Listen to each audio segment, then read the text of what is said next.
how this is going to work is I'm going to ask you guys a question. It's going to be the same question. You guys will both have a chance to respond. I might ask you guys follow-up questions. Devin, you can let Carolyn respond if you want to anything. I kind of am directing all these to the presidential candidates, but Carolyn, you're welcome to respond as needed. And Michael, I know Cam's not here. I'll give you you guys are each going to have about the same amount of time to respond. I might have a follow-up question for Michael. I might not have a follow-up question for Devin, vice versa. So we're just going to see how that works. I'm going to try to give everybody the same amount of time. Try my best to do that. So yeah, you have any more questions related to that? I'm good. All right. So let's begin this Appalachian virtual Zoom debate of the SGA presidential candidates. So Michael, we'll start off with an opening statement. All right, y'all. Well, thank you for the three of us who are here. I hope the other three are doing well. I hope everyone's watching is safe as well, and hopefully we'll get through all this the best we can. But no, as Ma said, my name is Michael Davis. I serve as your student body vice president. Just a couple quick things about me: poli-sci and econ double major, brother of Phi Beta Sigma Fraternity Incorporated. Chancellor Scholar in the Honors College, Student Conduct Board, all that good stuff. And so kind of a brief overview of our campaign, why I decided to run is I've been in SGA, honestly. I think there probably maybe been 7 days on this campus that I wasn't in SGA. And this has probably been one of the best experiences of my entire Appalachian experience. And ultimately, I ultimately I view SGA as just listening to students and delivering to them. And I think that's ultimately kind of what I've done. And this, whether it's with food insecurity or working on diversity and inclusion initiatives with regards to recruitment on campus, I think that if there's one thing you take away from the intro is just that, I think SGA's role is to listen and make those things happen. And advocating is also important, but ultimately delivering is important. I think smart, tangible goals that Cam and I have said are, I think, just ultimately having that action plan to get them. We can talk about a lot of issues like more counselors, that sort of thing, but ultimately, if we don't create complex solutions to these problems, then just talking about them, we're going to get in the same place we have the past 5 years. So that's ultimately, I really want to say, Cam's texting me and they send their best. Hope everyone's doing great. But obviously, yeah, the times are crazy, so work and everything else kind of gets in the way of everything. But I don't know how much time that was, but I'll let it at that. Thank you, Michael. Devin? Well, thank you, Moss. Thanks, Michael, for being here, and Carolyn, of course. I'm going to split all of my time in half and let Carolyn speak for herself because we are a team. And yeah, I don't presume to speak for her. So I've told this story a couple times. My dad was an SGA when he went to Appalachian State. And I grew up hearing about the really cool things that he did when he was there. There's actually a plaque on the wall in the SGA office where he was Senator of the Year in 1992. And in his time, the big issue was Trivet Hall. They were talking about building Trivet and what they were going to do with that. And I'm hearing myself echo. That's weird. Yeah, I heard it echo too.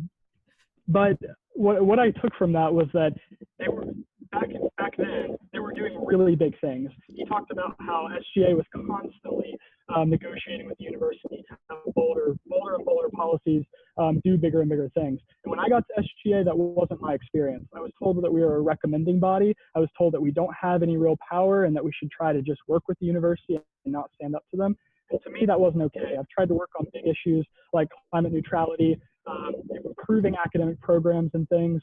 And each time I've hit roadblocks, and whether that be the current SGA administration, university administration, or whatever it is.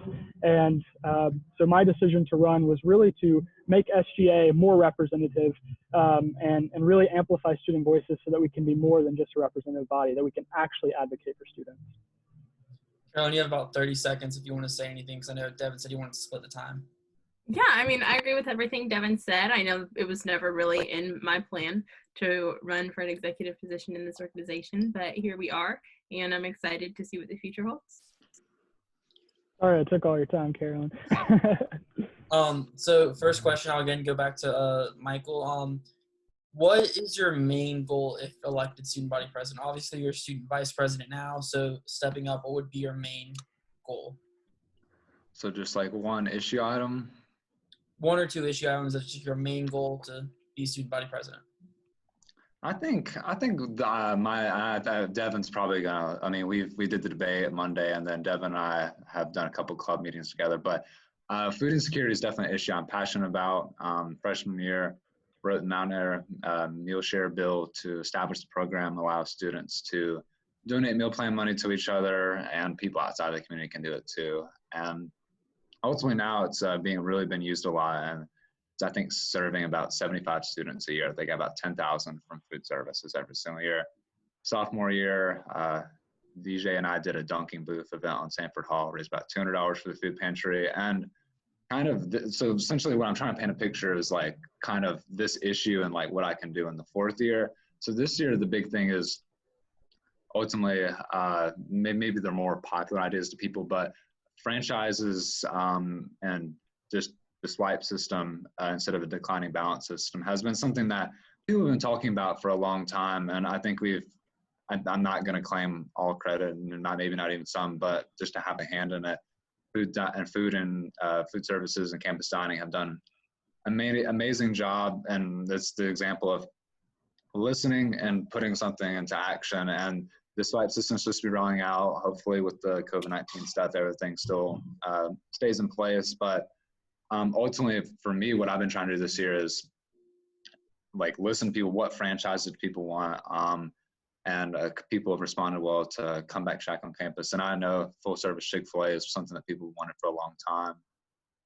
And ultimately, I mean, you just don't decide one day you're going to do a swipe system. And there's a lot of work behind the scene. What about all the programs you had to combat food insecurity? How do they translate when you want to donate money instead of actual swipes? So things like that. And ultimately, for next year, those are the things that ultimately I want off-campus students to be able to use off-campus restaurants, to be able to take meal plan money. And ultimately, a lot of people don't realize that, and this isn't kind of characteristic of a lot of dining places, is that like ours is independent. There's no corporation that comes in, a lot of locally sourced foods. And my whole thing is, especially during this time, I'd love to support our local businesses and kind of, obviously, like it needs to be mutually beneficial. I mean, we don't want people just immediately disregarding our dining services and all those sort of things. But I think when you have, I have to look at the exact number, when you have a third of students on campus, at least, who identify as food insecure, and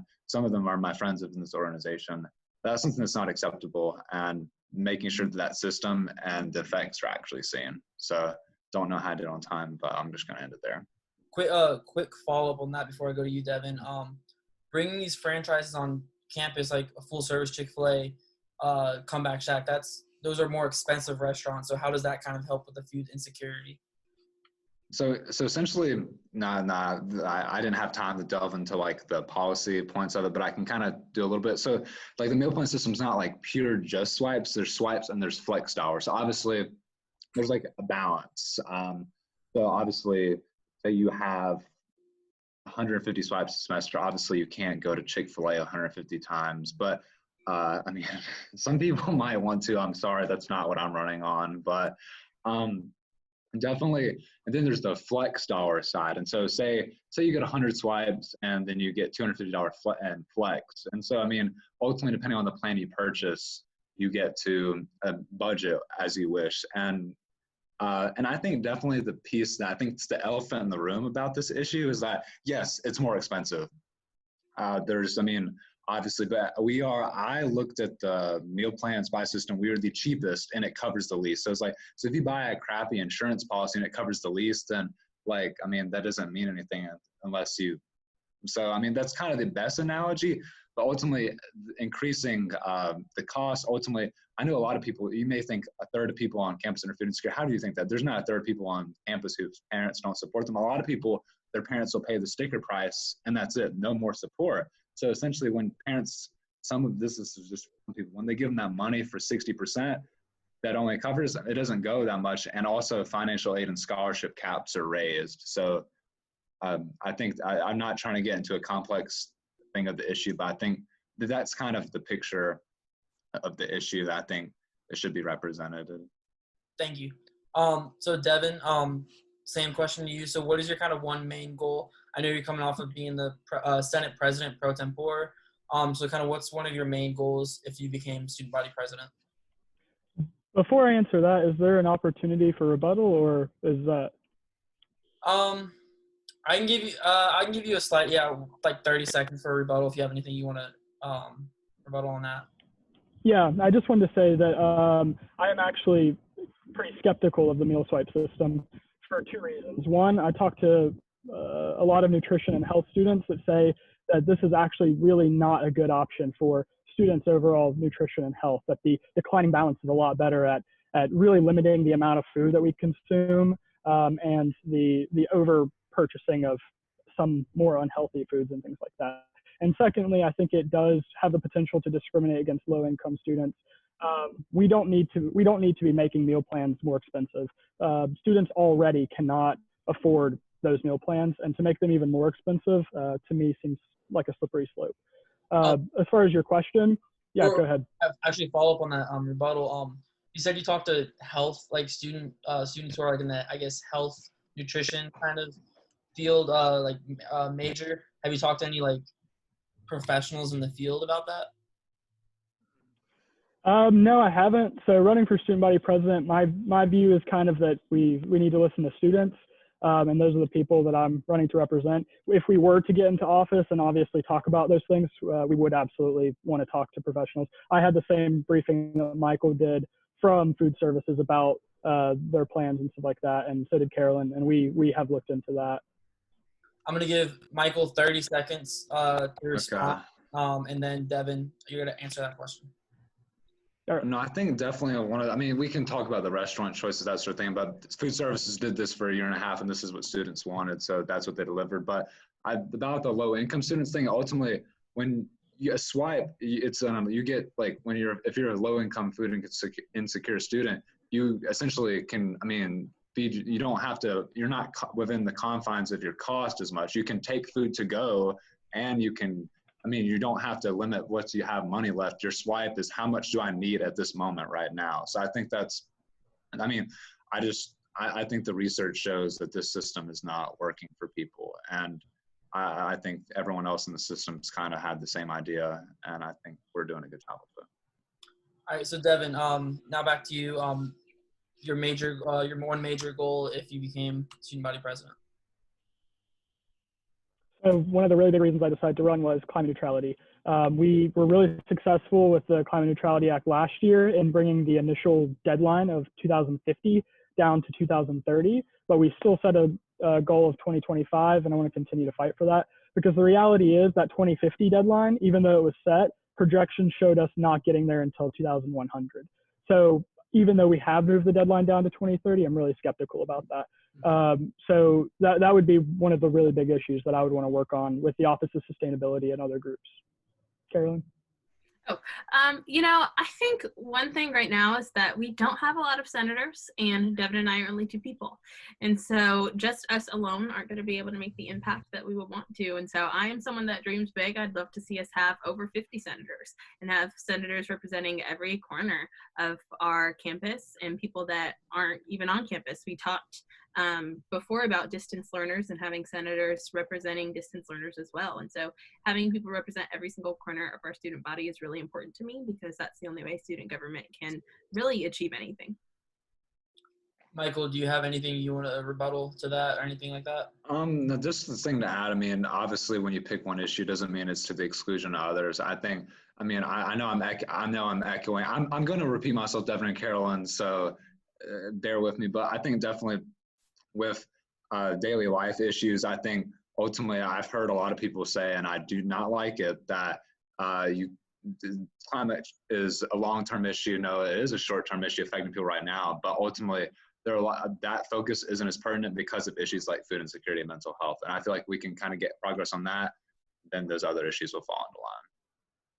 Yeah, I would say that if we put climate on the back burner, we might not have anywhere to any stance to even focus on things like food insecurity. I think, like we talked about on Monday, we just need to find a way to integrate it and make it important to everyone in their daily lives, regardless of what situation they're in. And I know some of the ideas that we have of incorporating that into curriculum are going to make that possible. Yeah, sorry, go ahead, Devin. And the other thing is that sustainability and climate is so wrapped up in all of those issues. People who are low income, people of color are disproportionately affected by the effects of climate change, just as they're disproportionately affected by the effects of food insecurity and poverty and things like that. So these issues are all really wrapped up together, and taking a holistic approach and look at those things, I think, is the best strategy. But. Yeah, I'll add to that too. I mean, obviously, I kind of was thinking I was thinking, but it came to mind. Obviously, like food services has been doing sustainability things. So within food insecurity, obviously, I do think we have a very sustainable food dining thing comparatively. Yes, you're not supposed to compare, but definitely we don't have a corporation coming in and take control. Lots of local things trying to minimize carbon footprint as much as possible. And so I think definitely, I think that's kind of, it was one of my cousins said that this world's not black and white, it's all gray. And kind of realizing that these things are just not like this, that they're extremely complex, and these things don't happen overnight, and they require a lot of work behind them. Yeah, I'll definitely agree with you on that. My entire social impact initiative for the Miss America organization is about nutrition and fitness, but also making sure that everyone, regardless of economic status, has access to those healthy foods. And so I think it's a huge issue. I've dedicated my entire life and my entire time in an organization and hopefully a future job as Miss America to dealing with issues like that. But, just looking at other things as a whole that are impacting this as well. But I think Moss is ready to cut us off. Yeah, so I like this debate. I'm kind of going to let you guys go back and forth a little bit, moving on, just kind of in the spirit of debate, especially since it's kind of over Zoom. And so I want to try to get as much conversation going on as possible as well. But so I'm going to go to Devin for this question first. What makes you different or stand out from other candidates? So I guess there's, just for full transparency, there is another candidate, Caleb Hudson. He was not able to make it, I guess. Have not heard from him. But so what kind of makes you stand out, Devin? That's a really good question. I think there's a few things. One, I was in Senate this past year. We had a lot of problems between Senate, Cabinet, a lot of internal problems. And as my position as President Pro Tempore, I saw it as kind of to be the chief advocate of Senate. Especially after my freshman year, I received the Legislative Power and Authority Award, and that really galvanized me to be an advocate for those folks. So I think really, if we were looking for somebody to sort of try to heal those internal divides and solve those problems, we need somebody who understands their issues and the things that they're bringing up, and I think I can do that. The other thing is I would be the first openly LGBT student body president. I think that would be a really big thing for our community on campus, and I would be proud of that. So those are just two of numerous things that I think stand out. But thank you for your question. Carolyn, do you want to?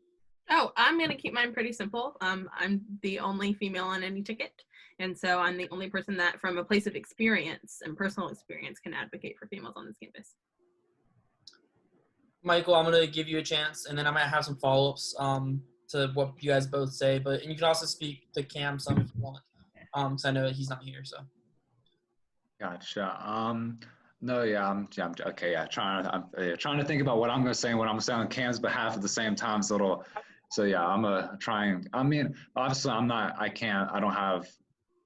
going to sit here and speak for identities and that sort of thing. But I think the two things that I think set me apart from other people in the race and people who aren't here, I think some of the things that some of this people in this Zoom call have in common is obviously experience and just knowledge of the process and relationships, and just already have shown that they can get things done on campus and just are passionate about things. And I think I think that I just feel like you got to have some experience come into this role. You can't go cold turkey. I just feel like, I just feel like you would be very ineffective.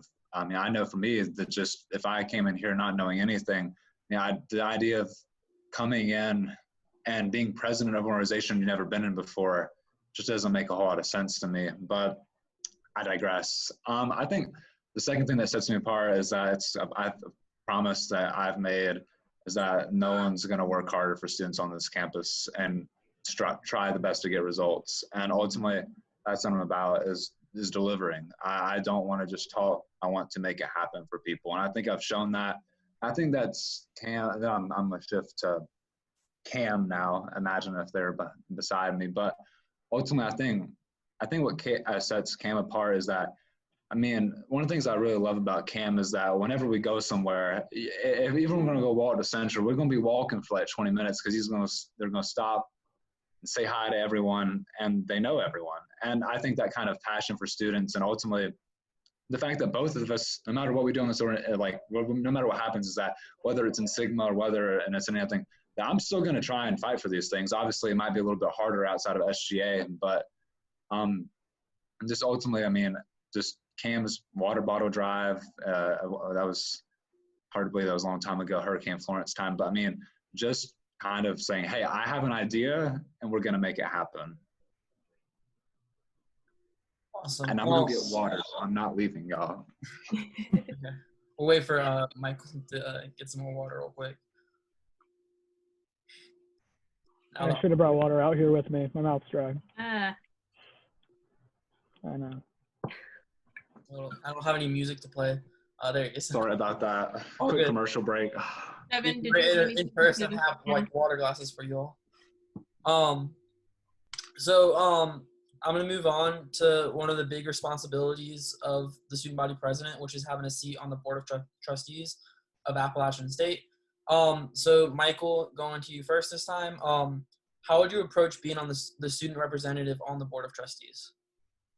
So, I mean, no, definitely. I mean, it's unlike anything I've really done before, but I've had the privilege of watching DJ be a trustee for the past year and kind of just seeing how he interacts in space. I mean, I don't know how many calls this man makes to trustees a week. It's kind of, I mean, it's like almost a daily thing, especially in the midst of all this. He's talking to them all the time. And ultimately, my goal, what I want to do is ultimately respect my voice, respect the student's voice, and ultimately like, hey, this person, like where I talk to them, they mean business and they really want to like, hey, we can make these things happen, because ultimately we don't want to have all these things. This isn't time to schmooze, isn't time to just all that. But like there's a fine balance between, hey, let's get things done, and then just completely destroying the relationship. And I think for me is like, the focus is how can we take what's been done on the student level, and essentially I'm the advocate for students on the trustees, is like, and that ultimately, what are these student issues? Okay, like they made it through SGA, they made it through faculty senate, they made it through this, like it's my job to finally like get the final stamp and ultimately get everyone on board. And I mean, have those tough conversations. It's, I mean, especially too, I mean, a lot of these people went to App, God knows how long ago. And I know DJ's had some pretty tough conversations, and ultimately I really want to have those and have that chance to advocate for students. Devin? Yeah, so I think the position on the board of trustees is probably the most important part of student body president, important part of their duties. The thing that I would bring to it is I would make sure that I'm constantly reminding myself that I'm not there as me. I'm not there as with my personal agenda. I'm there as a liaison and a representative of not only the student body, but also of Senate and all of SGA, which is supposed to be representative of the student body. So I would do a few things. One, I would make sure that I'm giving briefings at least once a month to Senate and telling them what's going on with the board of trustees. We haven't, since I've been in SGA for the past 2 years, we haven't gotten that at all. We have not been told once in a formal setting what has happened on the board of trustees. That to me, that doesn't seem right. I think that collective action is better. It's going to be more representative. There's no way the president can know everything that there is to know to advocate on the board of trustees. Given that model of listening to students and things, I would also want to have regular town halls and public forums where students who are not involved in SGA can come out to those things and tell me what they want to see. I think that Senate should be passing bills to tell me what to do on the board of trustees. NC State passes a bill deciding every student fee increase, whether their president's going to vote for that or not on the board of trustees. For App State, we just do it. We just trust the president to make that decision. I think that's something that a larger group of people than just the president should be deciding. Carolyn, you can speak on that a little bit if you'd like as well. Just because I would definitely consult with Carolyn as well. She'd be one of those people that I would value her opinion, even though she's not directly on the board. But yeah, advocating a collective mandate to the Board of Trustees as one of our policy points. So another big part of being student body president, vice president, is representing the student body to the administration, to Chancellor Sherry Everts, and the rest of the vice chancellors and all that sort of thing. So Devin, I'm going to start with you on this one. How will you represent the student body to the administration? You know, a lot of the same way I was just talking about. It cannot be my personal agenda that I bring to the table every time. I have my opinions and things as a student, and those will inevitably come out. And being elected by the student body, there's a certain trust that they would place in that individual to advocate the positions they believe in. But we have to listen to more voices than just that. If there's an issue that I'm unsure about and I'm going to Sherry Everts in a few days, I would ask the Senate to pass a bill about it and to tell me what to do, and I would honor that mandate. I wouldn't reject it, and I wouldn't choose to advocate my own position. We have to include more voices. We cannot centralize power. That's not representative of the student body. Yep, I agree with everything you said. I think a really great thing is why Devin and I have ended up being a great team is that Devin does have a lot of passion, and I have a lot of passion too, but I think I bring a lot of polish and poise and elegance to the table when he can get a little bit excited. And so I think that makes us a really great team and able to speak to people in administration that are looking sometimes for people to have that level of elegance in a conversation. Michael, you kind of have some experience as the vice president. So can you kind of talk about maybe what you would do differently, as well as like new things as student body president representing to the administration? I think the only thing I'd do different is do it more. I mean, if we're going to be completely honest, just within the role of VP, a lot of these things that I've started aren't even in the job description, like the luncheons, the issues that I reached out to Dr. Fleming, diversity recruitment, the beer and wine sales possibilities, and how are we going to make this meal plan system work with John and Pam. I just emailed them, and I didn't get invited or anything. So ultimately too, that's kind of a de facto thing, is that I get to do it more. And my favorite thing to do is ultimately listen to people, see the idea, and ultimately see it through until it actually becomes a policy change. And that takes experience, it takes trust that they have in you as a person, which I think they do. And it takes time. These things don't happen overnight. And I think that's something that I've tried to embody, is ultimately that with a lot of these things, this has to have some sort of, when you have relationships outside of a professional setting, whether they're privileged relationships or not, it makes things easier to happen.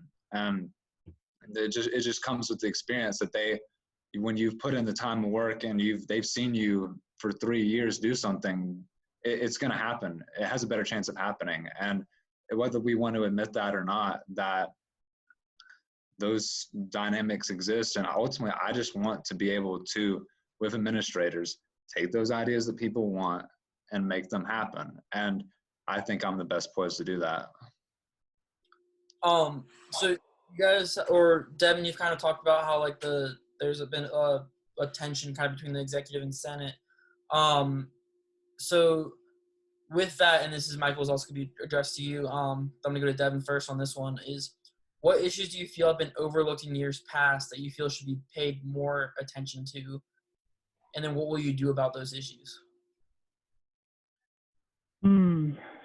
There's a whole host of stuff. The beginning of your question kind of sounded like maybe you wanted me to go internal on this, but I'm actually going to go external. I think the thing that student government has not been active enough in is diversity recruitment and retention.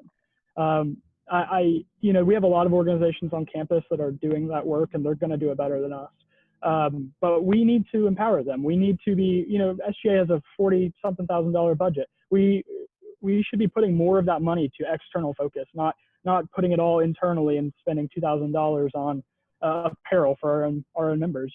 We should be writing policy bills that give funding to some of those organizations and help empower them.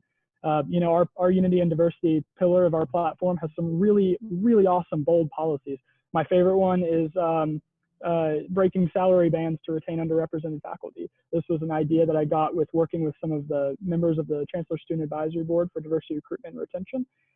It's the idea that we have salary bands at App State. That's a salary that range basically of what we can pay people.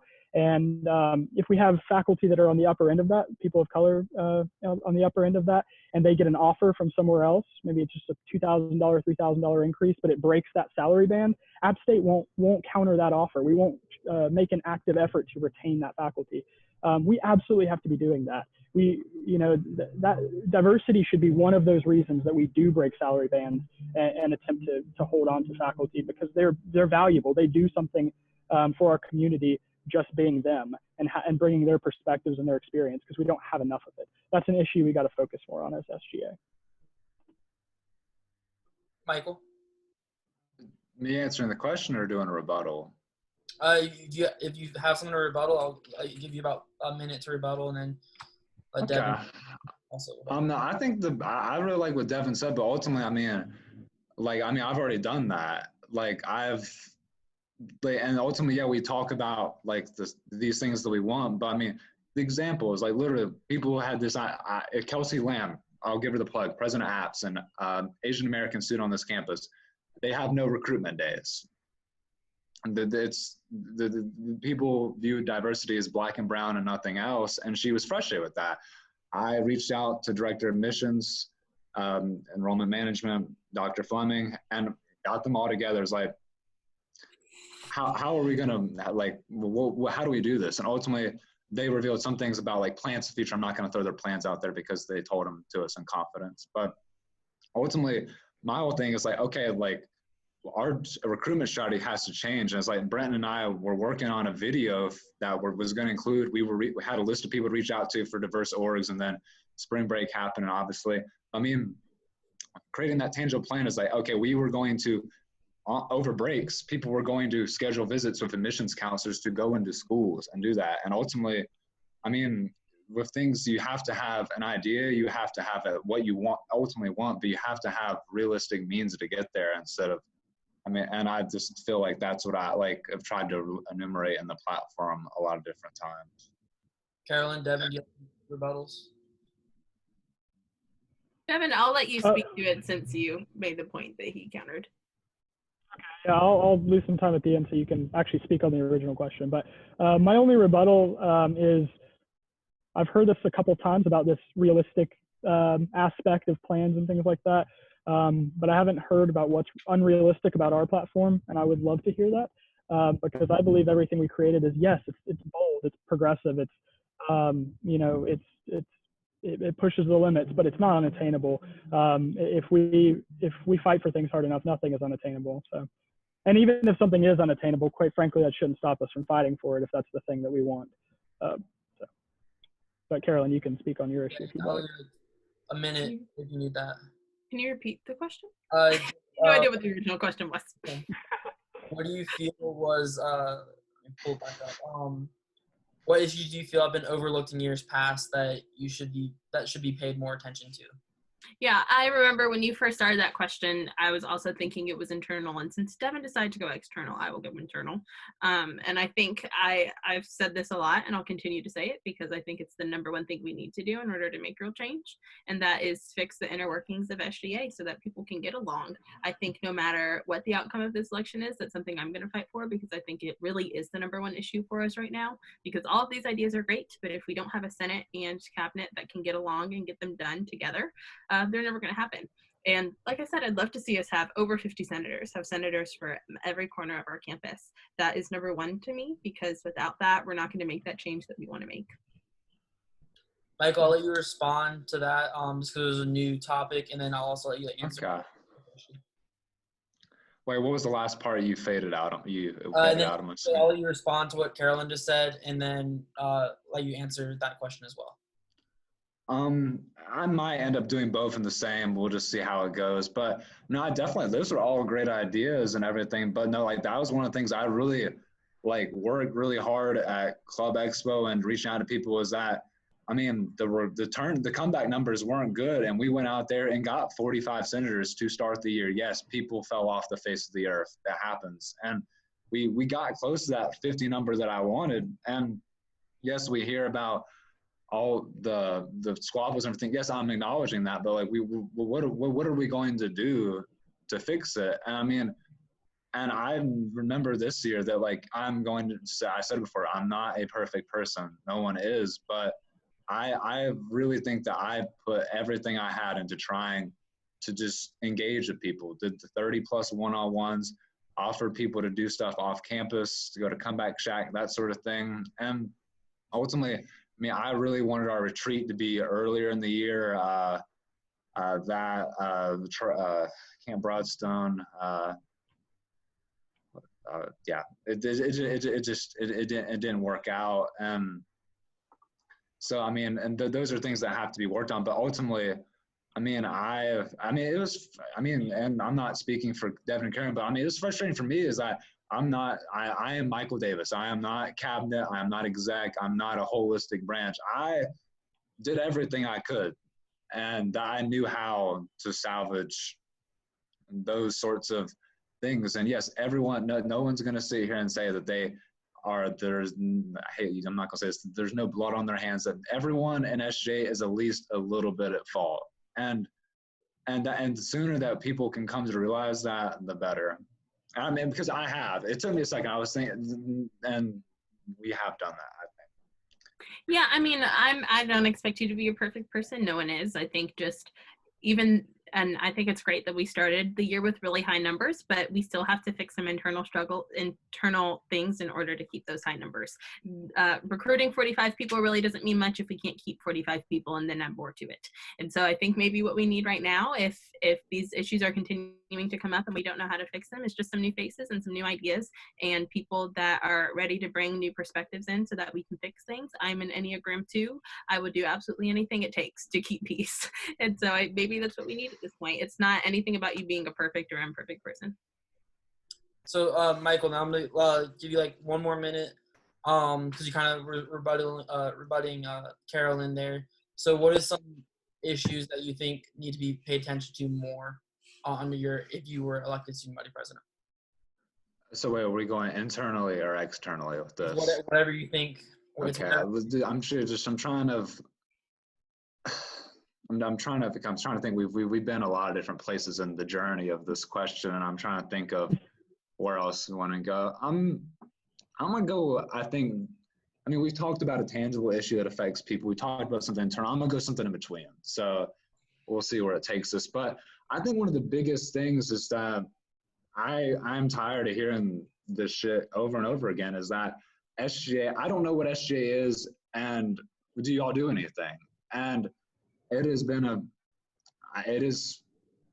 plagued SGA since its very existence, likely. I mean, every organization on campus has the engagement and accessibility, like the name problem, and ultimately it's how can we get people in the seats? How do we get people to events? If we're going to do these town halls, how are we going to get people there? And I think one of the things I talked about on the platform a lot is that there are like 4 different things, but definitely, I mean, I definitely think there should be our social media presence should be a lot more.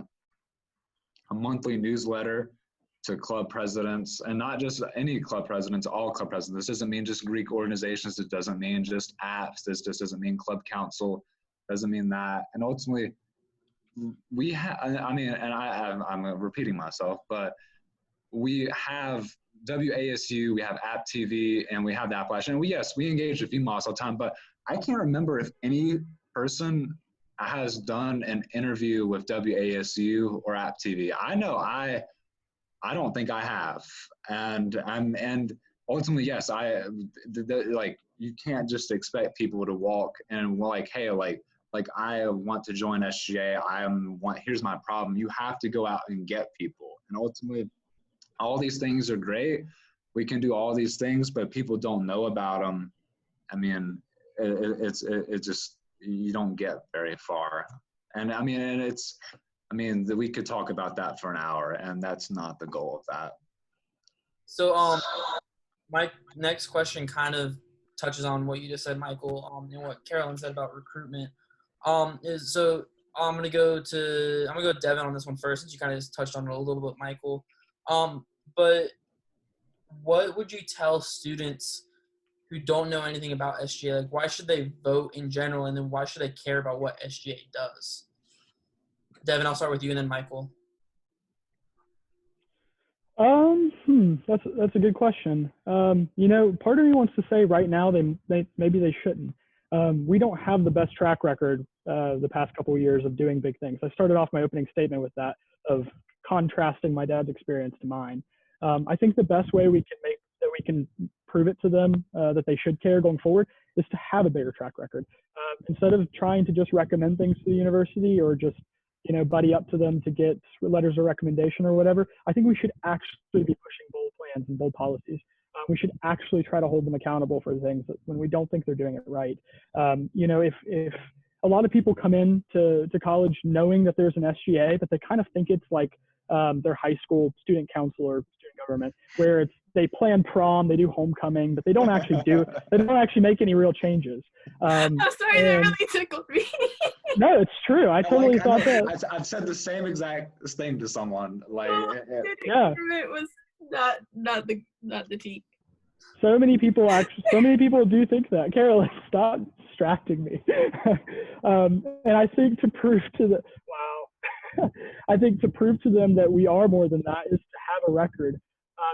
We should have the record of, we pushed App State towards a sooner climate neutrality goal, or we implemented a badass food insecurity program or something like that. I think that's how we prove to students that they should care. Caroline, I'll give you like 30 seconds. I'm so sorry. I had to turn my camera off. I had tears. How is that so funny? Oh my God. I mean, I completely agree with what Devin said. Again, I mean, I usually don't disagree, but sometimes I do, and I will definitely let him know.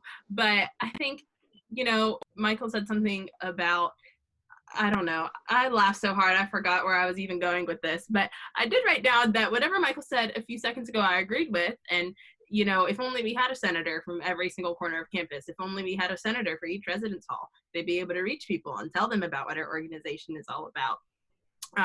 I'm passionate about social media as well. I mean, half of my job is Miss Moore County, and kind of 100% of it right now with COVID-19 is social media and reaching people on social media. I just did a live stream to promote my social impact initiative yesterday, and during the live it reached 156 people. I haven't counted how many it's gone back and reached since then.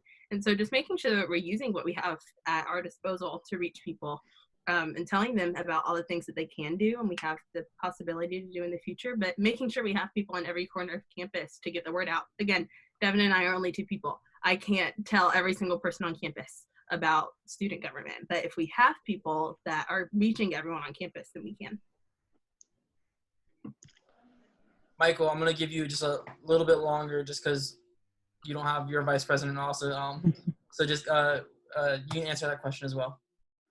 I think I'll try and focus on, 3 points here, because now first I'm going to answer the question about why should people vote, and why it's important. And I know I don't know how this COVID-19 will affect turnout and everything, but when more people vote, whoever wins, the legitimacy that it gives them is enormous. And I mean, at the end of the day, it's about leverage. I mean, when a student body president can come in with, as a trustee, with, say they get 4,000 votes. I'm just making up numbers here.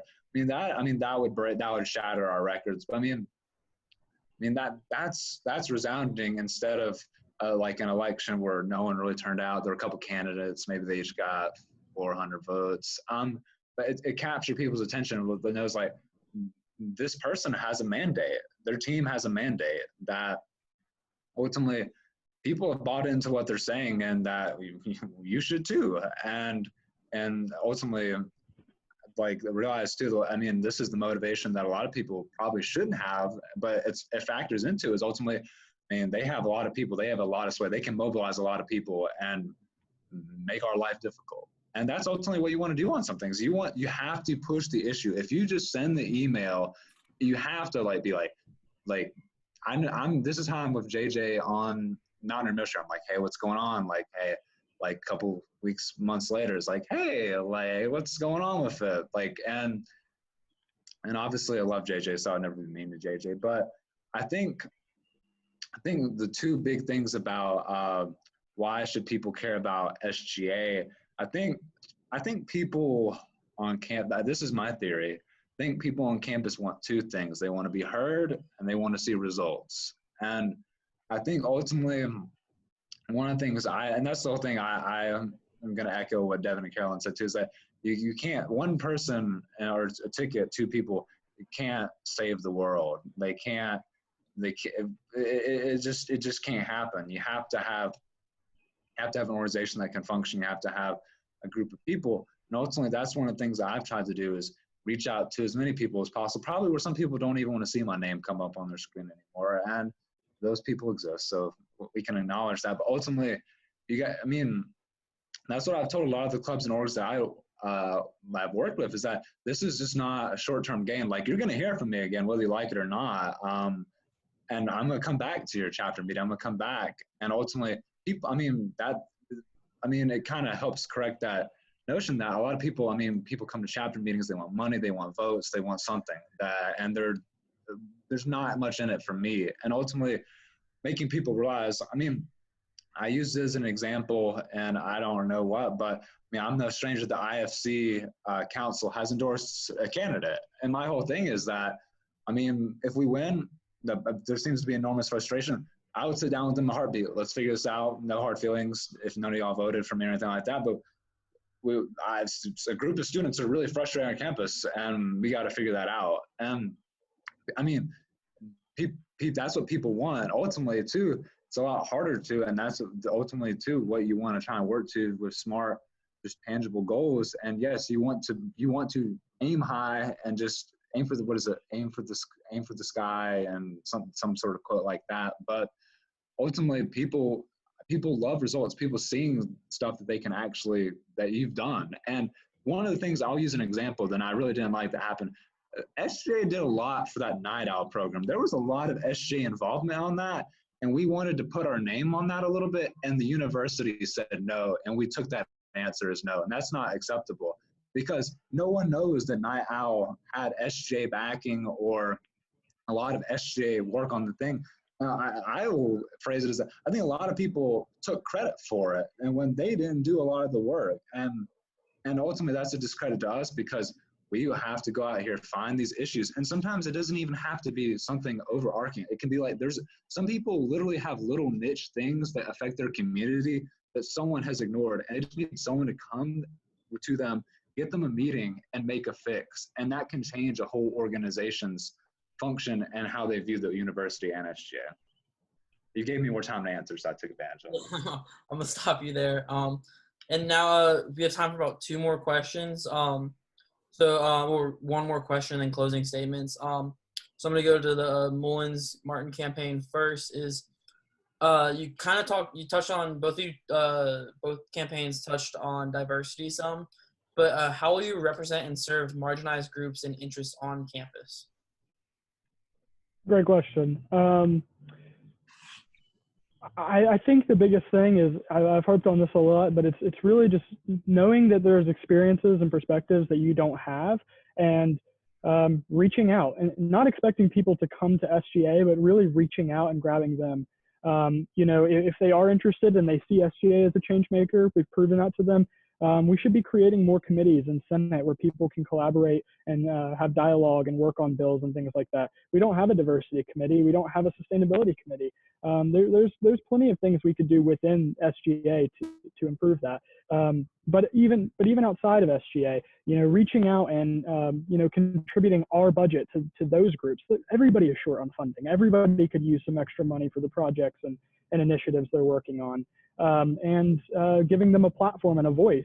Nobody except for the student body president has the voice, has a voice on the board of trustees, like the student body president does. That's a huge resource for some of those groups. The board of trustees is predominantly white men.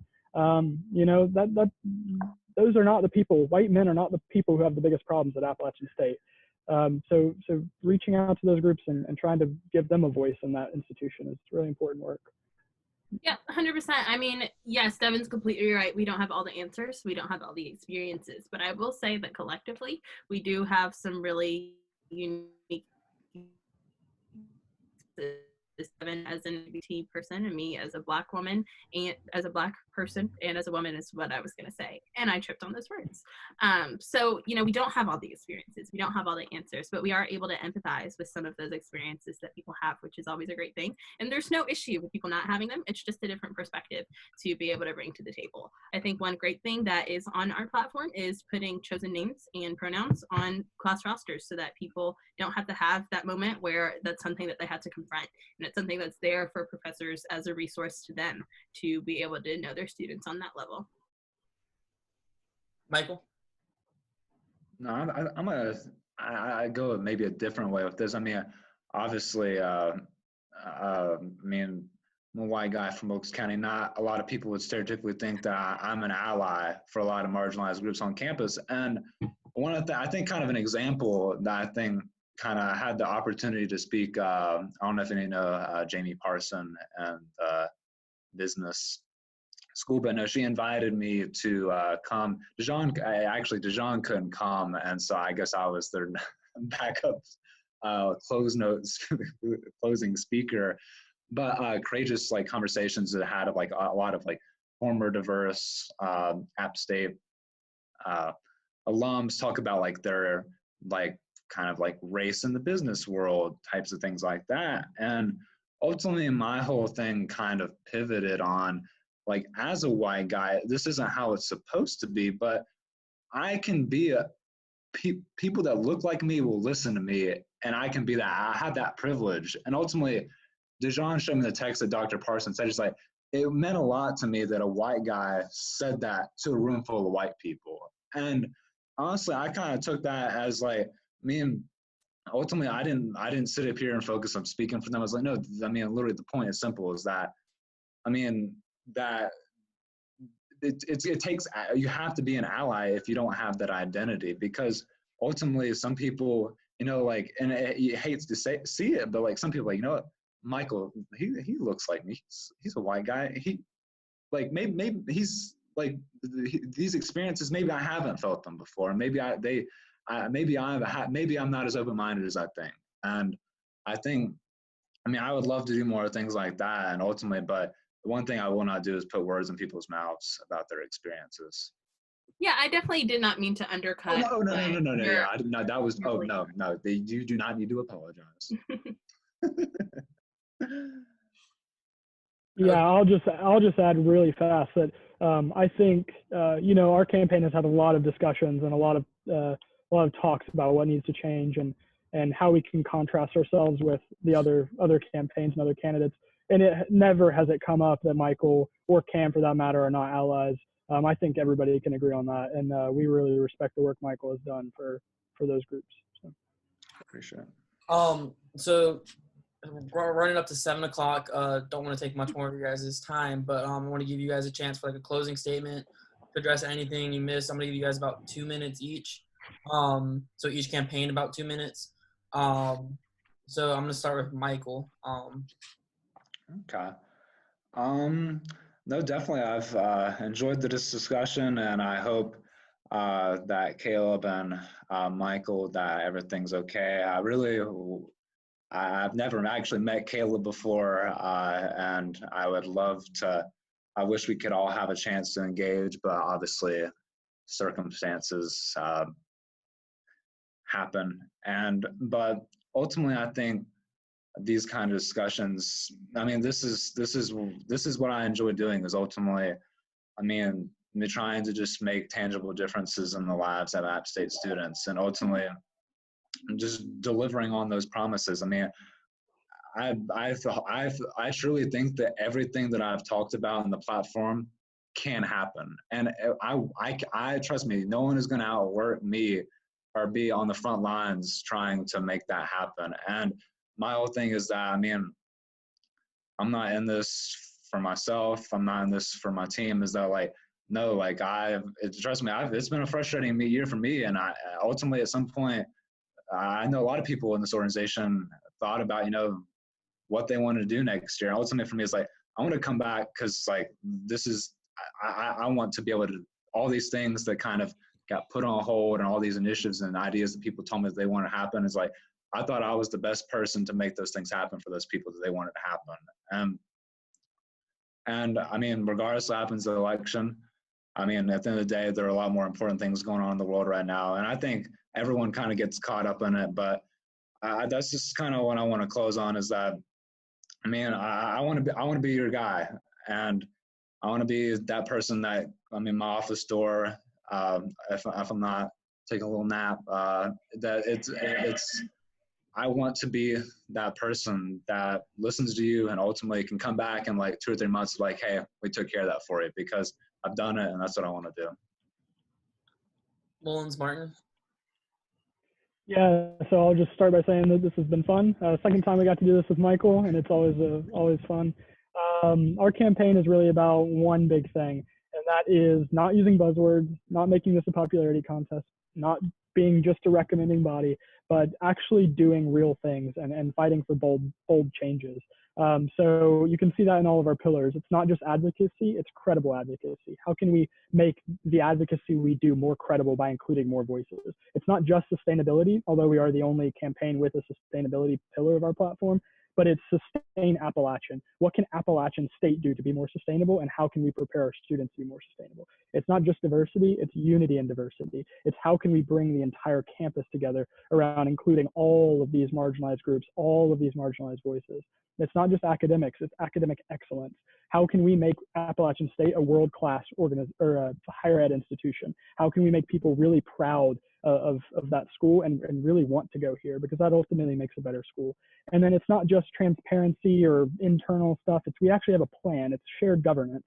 How do we include everybody in this organization so that the president isn't the one who's calling all the shots? I'm super excited to make that happen and to bring those policy changes to life. And so, yeah, Carolyn. I'm excited for the opportunity to build on relationships I already have with new faculty members, but more importantly with students as well, to make sure that we're hearing the voice of every single corner of our campus. And I can't speak to other people's work ethics, but I can say that I know Devin and I will stop at nothing to make sure that the voice of students are heard. And so I'm excited to have that opportunity, regardless of what happens at the end of this in about a week now, to be able to advocate for students, not only across the entire campus, but within SGA as well, to make sure that we're mending some broken relationships and some burnt bridges so that our organization runs as smoothly as possible and we can make real change for students. I just have one quick yes or no question for all of you guys. Will you commit to staying on SGA even if you don't win the election? Michael, I'll start with you, yes or no? I don't know. I just, that's not really my focus right now. Is next year. I'm focused on this right now. You want a yes or no answer? I'm not going to give it to you. Devin? Yeah, my answer is yes. We will absolutely, I will absolutely still be involved because I know there's a lot of these things that I can still do as a senator. I think I can do way more as president, but. And then Carolyn? That is my current plan. Of course, things change, life happens. So currently that's my plan. I can't say that I'll be taking minutes ever again, though. I can't say I've ever gotten a yes or no answer out of any politician ever. So that was pretty good. You guys don't use the P word. I appreciate you guys coming out. Thank you, Devin, Carolyn, Michael. Michael, sorry Cam couldn't make it tonight, but I'm glad you were able to. This will go on social media, hopefully tonight. And yeah, thanks again, guys, and stay safe out there. Thank it's you. Starting to rain on me. Perfect timing then. So wait, yeah. is there going to be like a link that